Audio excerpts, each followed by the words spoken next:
প্রায়। অতএব আপনাদেরকে সবাইকে বলছি, সময় নষ্ট করবেন না। আমাদের সময় কিন্তু খুব সীমিত। একদিন করে একদিন আমাদের পরবায়ু সূর্য দেবতা হরণ করে নিচ্ছে।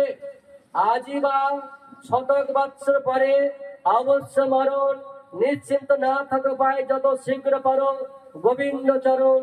সময়ের ঠিক নাই, আজ বা 100 বছর পরে চলে যেতে হবে। এই জন্য বলেছেন, দিবস রজনী আ বলো তা বলে পচানো পারিতে পারো, তাহার ভিতরে কখনো কবু কি গোবিন্দ বলিতে নারো।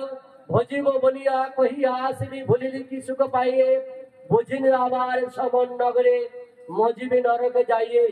আমরা মনে করছি এই ধর্মে দীক্ষিত হলে নিরামিষ খেতে হবে, হরিনাম করতে হবে, চিত্ত বিনোদনের বা বিলাসিতার সমস্ত দ্রব্য অবসান হয়ে যাবে, এই জন্য আমরা করছি না। কিন্তু আমরা প্রত্যেকটা মনুষ্যকুল যখন মাতৃগর্ভে ছিলাম, 7 মাস গর্ভবাসে আমরা সবাই ভগবানের কাছে কথা দিয়েছিলাম, প্রভু তোমার সাধন ভজন করবো, আমার তুমি তোমার সেই সুন্দর ভবন নিয়ে চলো। আমরা প্রত্যেকটা মনুষ্য সবাই বলেছিলাম। অতএব সেই মনুষ্যকুল এই মায়ার দ্বারা প্রতারিত হয়ে ভূলোকে জন্মগ্রহণ করেছি, মাতৃকক্ষে ভূলোকে হয়েছি, এসে মায়ার দ্বারা প্রতারিত ভগবান ভুলে গেছি। তাহলে আমরা যারা কারোর কাছে কোনো কথা দিলে সে কথা পালন করতে পারলে কি হয়? ঠকবাজ, চিটিংবাজ, অসত্যবাদী এবং কি বলা যায়, নিন্দুক। অতএব আমরা সবাই ভগবানের কাছে কথা দিয়েছিলাম, হরিভজন করা হচ্ছে না, এই জন্য আমরা ভগবানের থেকে দূরে থাকবো, অর্থাৎ ত্যায্য পুত্র হয়ে যাবো। শুধু এ বাড়ির কথা বলছে না, টোটাল যারা হরির সাধন ভজন করছে না। জলজা নবলক্ষানি স্থাবরা লক্ষ বিংশতি ক্রিমায়া রুদ্র সংখ্যকা পক্ষিনাম 10 লক্ষকাং 30 লক্ষানি পাঁচবা 14 লক্ষানি মানবা। 80 লক্ষ যদি ভ্রমণ করতে করতে আমাদের 4 লক্ষ মানব জন্ম হয়েছে, 80 লক্ষ যদি আমাদের হরির সাধন ভজন হয় নাই, এই 4 লক্ষ মনুষ্য বলে একমাত্র হরি ভজন হয়। নরতে নরতনু ভজনের মূল লাভদা সুদুর্লভমিদং বহু সম্ভবন্তে যা। খেলায় খেলায় যদি আমরা হরির সাধন ভজন না করি, কি হবে? ভরত মহাজের মতো হরিণ হয়ে জন্মগ্রহণ করবে, কুমারিয়া কীটের মতো কীট জন্মগ্রহণ হবে।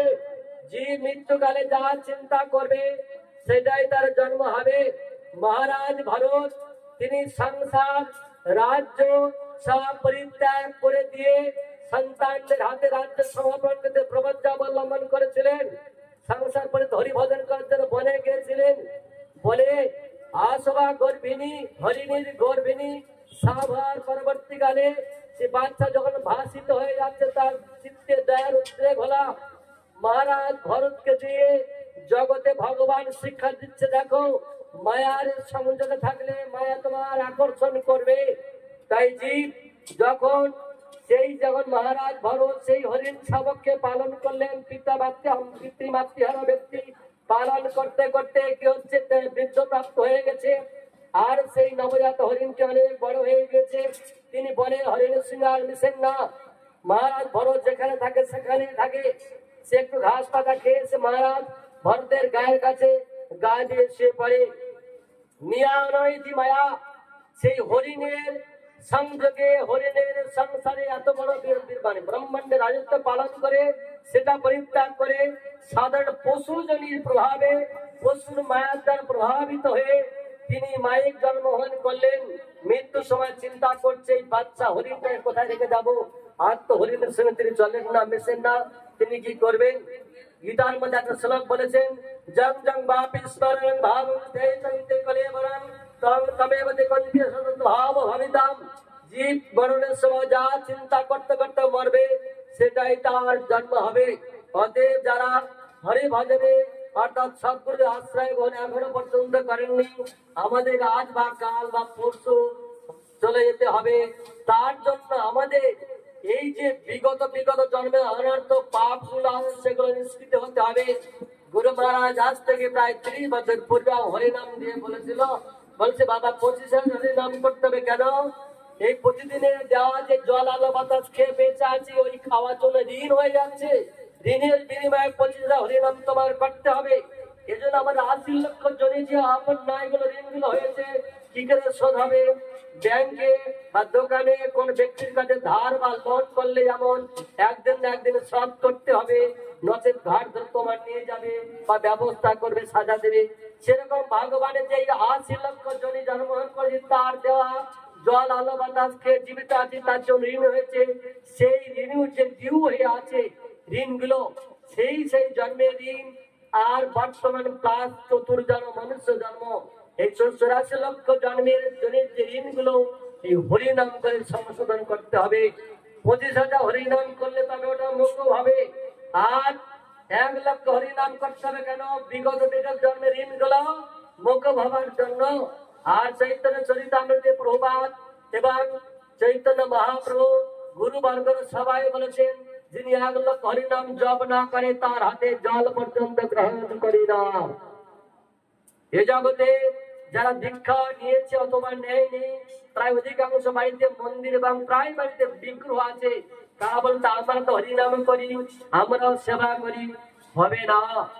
অনুরাগ কন্যা যেমন সন্তানের আশা করতে পারবে না, অবিবাহিতা নারী তিনি যেমন সন্তান আশা করতে পারবে না, সেরকম অদীক্ষিত সদ্গুরুদেব আশ্রয় বিহীন ব্যক্তি তার সেবায় ভগবান অঙ্গীকার করবেন না।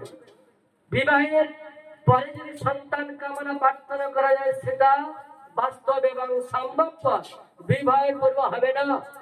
কোন সতী পতিব্রতা স্ত্রী যদি স্বামীর আশ্রয় থেকে পর পুরুষের সেবা করে তাহলে সেই সতী বলা যাবে না, অসতী বলা হবে। সেই স্বামী তার কোনো কালে ভালো চোখে দেখবে না এবং পরিস্থিতি কি করবে? ডিভোর্স, তাই কি না? অতএব আমরা মাতৃগর্ভে ভগবানের কাছে কথা দিয়েছি হরি সাধন মদন করবো, কথা দিয়ে এসেছি, যখন দেখছি করছি না, ভগবান কিন্তু বলছে আমার এই 2 হাত দেওয়া হবে না, 2 পা দেওয়া হবে না, 2 চোখ দেওয়া হবে না। এত সুন্দর জ্ঞান বিবেক বৈরাগ্য স্বাধীনতা আর কিছু দেওয়া হবে না। এখন এই জন্ম পেয়ে যখন যেরকম আচরণ করছো সেরকম জন্ম দেওয়া হবে। মাছ খেতে ইচ্ছা হয়েছে, কারা মাছ খাবে? কারা খাবে? দেখবে মাছ খায় পাখিরা, বাজ পাখি এবং হাঙর মাছ, যারা মাছ করে ছোট ছোট মাছগুলো ধরে খায়। বাঘ পানকৌড়ি জলের কাছে বাজ করে মাছগুলো ধরে খায়। বাঘ কি খায়? বাঘ মাংস খায়। বাঘ মানে কুকুর কি খায়? মাংস খায়। বিড়াল কি খায়? মাংস খায়। এর দাঁতগুলো কিরকম? সচল এবং সমান্তরাল নয়, বেকার। যারা সায়েন্স বিভাগে পড়াশোনা করেছেন দেখবেন এই জীবন চরিত্রের মধ্যে, ইতিহাসের মধ্যে পাওয়া যায়, ভূগোলের মধ্যে পাওয়া যায়, ছোটবেলাতে দেখা গেছে। তাদের দেখবে তাদের দাঁতগুলো কিরকম? বাঘের দাঁতগুলো এরকম বাঁকা কেন? কোন জীবটা হত্যা করা হলো, এই ফুটি দিয়ে ছিঁড়ে নিতে হবে। তার জন্য তার দেহ ওটা তার বাঁচবার সুকৌশল ভগবান করে দিয়েছে। আমাদের দাঁতটা কিরকম যেরকম করেছে কি? গরুর দাঁতটা, হরিণের দাঁতটা কিরকম করে? ঠিক আমাদের দাঁতের মতো অগ্রভাগ সমান্তরাল। কেন? এদের মাংস খাওয়া, মাছ খাওয়ার কথা নয়। এরা কেবল শাকাহারী, সবজি, শাক সবজি, ফলমূল খেয়ে থাকবে। ওই ফলমূল শাক সবজি খেতে ওরম দাঁতের অগ্রভাগ দরকার হবে না। কথাটা বুঝেছেন কি? এই জন্য আমরা মনে করি মাছ মাংস না খেলে আমাদের পেট করতে কিছু হবে না। বাজে কথা, মিথ্যা কথা। রাশিয়ার উজবেকিস্তান, সেইখানে তারা সবাই 5 পুরুষ একসঙ্গে খেতে কাজ করছে। 5 পুরুষ মানে কি? বাবা, তার বাবা, তার বাবা, বাবার ছেলে এবং বাবার ছেলে। তাহলে এই 5টা জেনারেশন এখনো বেঁচে আছে। আর আমরা একটা জেনারেশনের পরবর্তীকালে চোখে না দেখতে পাই, কারণ আসলে হচ্ছে না। ঠিক না? ঠিক বলছি। তাহলে নিরামিষ আহার করলে যদি 5টা জনম, তাহলে প্রায় 125 বছর গড়ায়ু। আমাদের গড়ায়ু কত? 40 বছর 40। আমরা কি খাচ্ছি? অধিক মানে বুদ্ধিমান ব্রেনিয়ান মানুষ আমরা মনে করছি মাছ না খেলে ব্রেন হবে না, মুরগির মাংস না খেলে, ছাগলের মাংস না খেলে, গরুর মাংস না খেলে, এগুলো না খেলে ব্রেন বুদ্ধি হবে না। তাহলে ঋষিগণ তারা কি খেতেন? তাদের পরমাই কথা ছিল বলছেন হাজার হাজার বছর আমরা এত খাচ্ছি, এত শক্তি অর্জন করছি, তথাপি আমরা তাড়াতাড়ি কেন রোগগ্রস্ত হচ্ছি? এই ভারতবর্ষে প্রায় কত লক্ষ লোক বাস করে? 150-60 লক্ষ কোটি লোক বাস করে। এই লোকের মধ্যে কত লোক সাধু আছে? 1 লক্ষ খুঁজে পাবেন? কেন পাবেন না? কেন আমরা সবাই আর্যবর্ত ঋষিদের সন্তান সন্ততি। আমরা কাশ্যপ গোত্রীয়, মধুকল্ল গোত্রীয়, অচ্যুত গোত্রীয়, ধনেশীষ গোত্রীয়, এইসব ঋষির সন্তান। তাহলে আমাদের পরম কম হবে কেন? এই কারণে কম হবে, আমাদের আহার বিহার চাল চলন পরিবেশে আমাদের দুর্গতির দিকে নিয়ে যাচ্ছে। সেজন্য বিশেষ করে অনুধাবন করতে হবে, আমাদের আজ বা কাল মরে যেতেই হবে। এখানে যত মাছ খান, মাংস খান, যা কিছু খান না কেন চলে যেতে হবে। সেই জন্য চলে যাওয়ার আগে যিনি বুদ্ধিমান, যে এই জগতে কিছু করে যেতে হবে। এই বাংলার বিগত দিনের সম্রাট হোসেন শাহের সময়ে প্রধানমন্ত্রী ছিলেন সনাতন গোস্বামী। সেই সনাতন গোস্বামী শ্রীমান চৈতন্য মহাপ্রভুকে প্রশ্ন করেছিলেন, কে আমি কেন যায় তাপত্রয় ইহা নাহি জানি কইছে হিত হয়। কে আমি, কেন যে এসেছি এখানে, সে কথা কখনো নাহি ভাবি মনে। কখনো ভোগের, কখনো ত্যাগের ছলনায় মন নাচে প্রেমের ঠাকুর ঘরা। যতদিন আমাদের জিহ্বার লালসা, চোখের ইন্দ্রিয়তা, ইন্দ্রপটতা, স্পর্শ অনুভূতি, স্বাদের জিহ্বার যে স্বাদ এবং ত্বকের যে স্পর্শ, চোখের যে দর্শন, এগুলি যতদিন না বিরত হবে ততদিন কিন্তু ভগবানকে লাভ করা যাবে না। শাস্ত্রের মধ্যে বলেছেন, কালে যা বলেছ আজ তা করো না ভাই, আজ যা বলেছ তা করো এখনই, কখন কি জানে যায়। কাউকে বলা হচ্ছে হরির ভজন সাধন করো না বাবা, বলছেন নাতিটা একটু ছোট আছে, একটু বড় হোক। যেই নাতিটা বড় হলে নাতির মা কি বলছে, মায়ের ছেলেটার স্কুলে কেজি স্কুল কি বাংলা স্কুল 1 কেজি 2 কেজি স্কুলে প্রচুর হয়েছে, একটু জানা। এই ছেলে মানুষ করতে করতে গেল, তাহলে কাল অন্য কোর্স করবো, তাহলে একটু পরে হবো। সংসার নির্বাহ করি যাব আমি বৃন্দাবন, এ কথা নাই বলে বিজ্ঞজন। শুভস্য শীঘ্রম শুভ, একমাত্র ভগবানের সেবা পুজো, সেটা বাদ দিয়ে আর যা করা হবে অশুভ। সেই জন্য দেখা যায় নিরামিষ খেলে হবে কি, শান্ত সিদ্ধ ব্রেন হবে। সেই ব্রেনের দ্বারা কি হবে না, হরির ভজন হবে এবং জাগতিক শিক্ষা এবং জগতের শিক্ষা লাভ হবে। মধ্যে গুরুপাদ ভক্তি বেদান্ত বামন গোস্বামী প্রভুপাদ, তিনি 8 বছর বয়সে মঠে ছিলেন। তার পিতৃবর্গের মাতৃবর্গের কুলপুর ধারায় ভক্তি সিদ্ধান্ত সরস্বতী গোস্বামী প্রভুপাদের শরণাগত। তিনি সেই বয়সে মঠে চলে এসেছিলেন, আর কোন ফিরেন নাই। সেই মঠে নিরামিষ আহার করেছেন এবং পড়াশোনা করেছেন। সেই পড়াশোনায় তিনি প্রথম স্থান অধিকার করতেন। ঈশ্বরচন্দ্র বন্দ্যোপাধ্যায় যেমন একবার যা পড়তেন পাতাটা ছিঁড়ে ফেলে দিতেন, সেটা ভক্তি বেদান্ত বামন গোস্বামী সজ্জন সেবক ব্রহ্মচারী মহাশয়, তিনি স্কুলে যা মাস্টার মহাশয়রা পড়াতেন সেটাই তার পড়া হয়ে যেত। সেই পড়াতে তিনি প্রথম স্থান অধিকার করতেন। আমরা মনে করি এই জগতের আমের দক্ষমের দল না গ্রহণ করলে ছেলেদের ব্রেন বুঝতে হবে না, তাই বেশি করে তাদেরকে খাবে না, জোর করে গাল হা করে মায়েরা খাইয়ে দিচ্ছে, ব্রেন হবে না। এইসব দুর্বুদ্ধি বাবারা, এদের কি করতে হয়, ছোটবেলা থেকে যেমন ধরে আমাদের বিশ্বজিৎ প্রভু, তার এই বাচ্চাটা তাদের গর্ভে থেকে তাদের কি হচ্ছে না, সম্পূর্ণ প্রসাদের রক্তে তার রিফাইন হয়ে জগতে প্রকটিত হয়েছে। সে তার এখনো পর্যন্ত একাদশী করানো হচ্ছে। মহারাজ রুগ্নাঙ্গের রাজ্যে রাজসভায় তার ঘোড়া চালায়, গরু চালায়, হাতি চালায়, তাদের সেদিন পর্যন্ত খাওয়া দাওয়া বন্ধ থাকতো।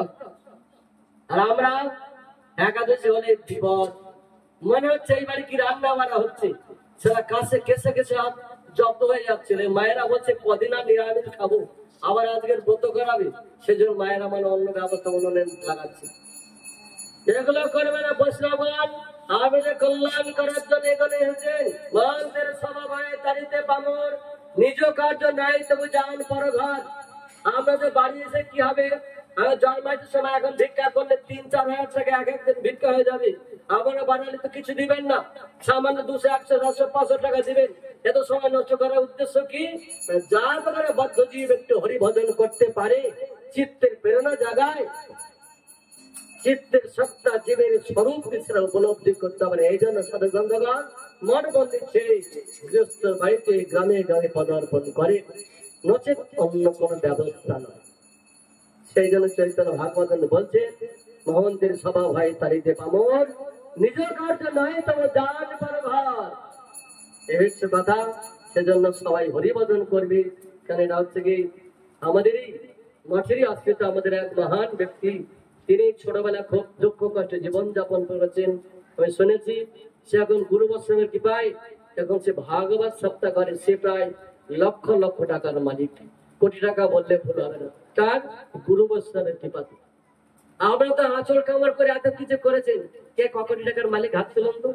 আমাদের স্বামীজি সোহাগী ভক্তিসার মহারাজ, সে এখন দেখা যাচ্ছে আমাদের থেকে অনেক গুণে ভজন রাজ্যের শ্রেষ্ঠ এবং জাগতিক অর্থের শ্রেষ্ঠ, পারমার্থিক অর্থের শ্রেষ্ঠ। কে বড়? কে বড়? যেই ভজে সেই বড়। অভক্তি হিংসা, দেখো যে ভজন সাধন করেছে পারমার্থিক বিচারের শ্রেষ্ঠ, অথচ পারমার্থিক বিচারের জড় বিচার তার আনুকূল্য ভিক্ষা যা হয়েছে দেখা যাচ্ছে 1 কোটি টাকার মালিক ধরি সাপোজ। তাহলে আপনারা কি করেছেন? বাড়ি থেকেছেন, ছেলে পরিশ্রম করছে, ছেলের মা, ছেলের বাবা, ছেলের দিদি সবাই মিলে আচর কামার করে সংসারটা রক্ষা করছেন। ক টাকা ব্যাংকে আছে আপনাদের? কতটা সম্পত্তি করেছেন আপনারা? ও সম্পত্তির সঙ্গে যাবে? मुठीबाजी से आया जगत में, हाथ पसार के गया, क्या आला करते आया जगत में, क्या आला करते आया, किने এসেছো আর কিনে যাবে। এখানে বস্তু যা সংগ্রহ করেছো সেটা এখানে রেখে যেতে হবে, এখান থেকে নেওয়া যাবে না কিছু। নেওয়া যাবে কি? এই যে 4 দিন ধরে একাদশী তিথি থেকে যে হরি কথা শ্রবণ কীর্তন করছে, যদি জ্ঞাতস্বরে হোক অজ্ঞাতস্বরে অপজ্ঞাত স্বরে হোক, তার দ্বারা স্বীকৃত হচ্ছে, এটাই কিন্তু সঙ্গে যাবে। অতএব সঙ্গের সাথী একমাত্র হরির সাধন ভজন, গুরু বৈষ্ণব সেবা। এখনো পর্যন্ত যারা হরি গুরু বৈষ্ণবের আশ্রয় গ্রহণ করেননি, সময় নষ্ট করে সেদিকে অগ্রসর হবে। কেননা আমাদের পিছাচি কাল আমাদের সামনে এসে গেছে। দুর্ভাগ্যের বিষয়বস্তু, আমি একটা রাজনীতির কথা বলছি, খারাপ পাবেন না, কি পার্টি করে জানেন না, আমি কোনো পার্টি পালনা করি না। তবে আমাদের হিন্দু যারা বলছি এরা সবাই মুসলমান। এরা মন্ডল, সর্দার, চট্টোপাধ্যায়, চ্যাটার্জি, ব্যানার্জি, বন্দ্যোপাধ্যায়